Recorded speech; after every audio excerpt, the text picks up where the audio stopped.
Elle est belle cette horloge, Stéphane? Ben oui, elle est belle. Elle est toute propre et elle fonctionne.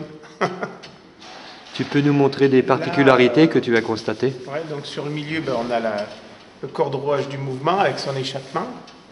Donc si je donne une légère énergie là, on voit que ça fonctionne. Hein. Alors qu'est-ce que tu veux nous montrer? Le cliquet, je voulais montrer le cliquet. Mais ouais. Donc il prend cliquet, sur les quatre bras. Les quatre bras de la roue dentée. Hein. Voilà. Ok. Et hop. Donc pour remonter, on a deux remontages à gauche. Le remontage du mouvement et le remontage de la sonnerie d'écart. Donc on a l'écart sur ce cordrouage là et la sonnerie des heures à droite. Et la sonnerie des heures se remontait ici. Et on a une manivelle. Ah, il y a deux manivelles qui étaient présentes. Donc la deuxième, la deuxième est là, elle est sur le châssis. sur le dessus. Oui. Après, on s'est posé la question de savoir à quoi servait ça. Le fait que ça soit mobile, mais c'est tout bête, c'est pour la remise à l'heure. Lors de la remise à l'heure, on débraye donc au niveau de l'échappement ici, et bon, elle tourne à toute vitesse. Et du coup, pour éviter les déclenchements intempestifs de sonnerie, bah, il suffit de mettre son doigt là, et pendant la remise à l'heure, bah, du coup, on ne déclenche rien. Au lieu de déclencher une sonnerie tous les quarts d'heure. Voilà, sinon, bah, on déclenche. Mais il n'y a rien qui s'emballe là, puisque tu as débrayé là, il n'y a rien qui s'emballe. Il faut pas retenir le poids. Il n'y a pas de poids, donc moi je donne l'énergie que je veux. Oui, mais quand il y a un poids. Ah ben quand il y a un poids, oui, il faut retenir. Oui, alors donc il faut faire deux choses. Il faut retenir d'un côté. Et là. Voilà. Donc tes deux mains sont occupées. Voilà. Et en tenant là, ben, on évite le déclenchement de la sonnerie. Tu le remets en situation normale. Donc c'est un système à verge et palette. La verge, c'est cet axe vertical, ces trous couronnés et les deux palettes.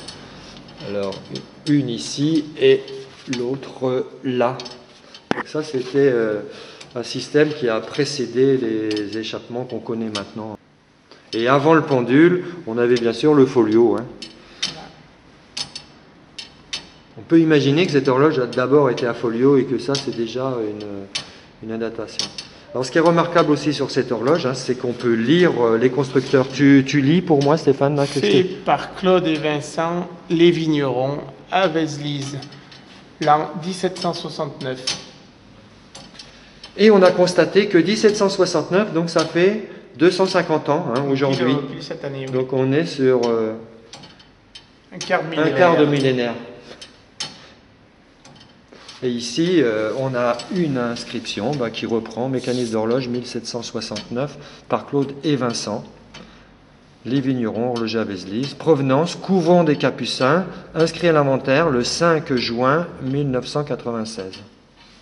Donc là, on voit bien qu'on avait deux tiges qui tiraient sur les marteaux, donc sûrement un ding-dong à chaque quart. Alors, 1 à 1 quart, 2 à la demi, 3 à 3 quarts et 4 à l'heure. Et puis ici, celui de la sonnerie des heures sur une autre cloche. D'accord. Le pendule, on peut dire quelque chose? C'est le même qu'à l'église. Alors, peut-être pas au niveau taille, je n'ai pas mesuré. De poids, enfin de contrepoids, on va dire, attaché au pendule, c'est exactement la même forme, donc la même signature, on va dire, un petit peu que celui de l'église, pour régler l'avance-retard, bien sûr. Mais sauf qu'à l'église, il est au plafond. Ah, il était amarré au plafond, oui, son axe est au plafond. Mais sinon, c'est exactement la même forme.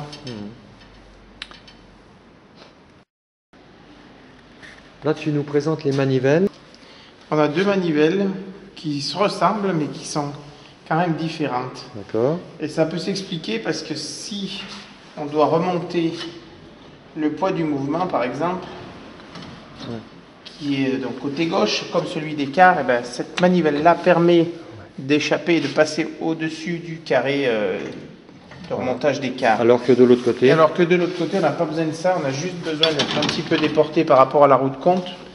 Mais cette manivelle-là est bien adaptée, mais elle n'est pas adaptée pour l'autre côté. Voilà ce qui explique les deux manivelles et deux manivelles différentes. Parfait.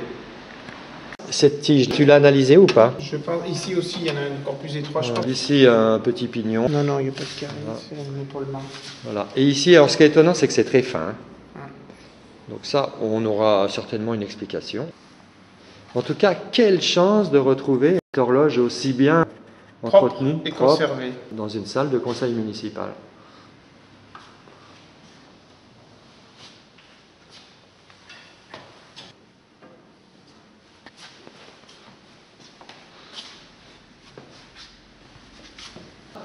On a peut-être trouvé une explication par rapport à la tringle. Oui, on vient de découvrir la sortie du mouvement, en fait, la sortie vers le cadran. Donc c'est ici, et oui, et puis ça rentre très très bien. Voilà, c'est bien l'engrenage qui allait là, enfin la pièce qui allait là, puisque on entraîne la sortie du mouvement est là, ce qui est logique, puisqu'on est sur le cordrouage central qui est le corps du mouvement.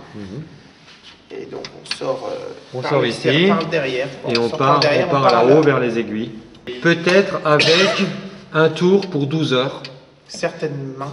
Hein, parce qu'on peut imaginer un cadran à une seule aiguille, celle des heures. Quelle chance d'avoir toutes ces pièces rassemblées. Bravo à ceux qui ont construit ça.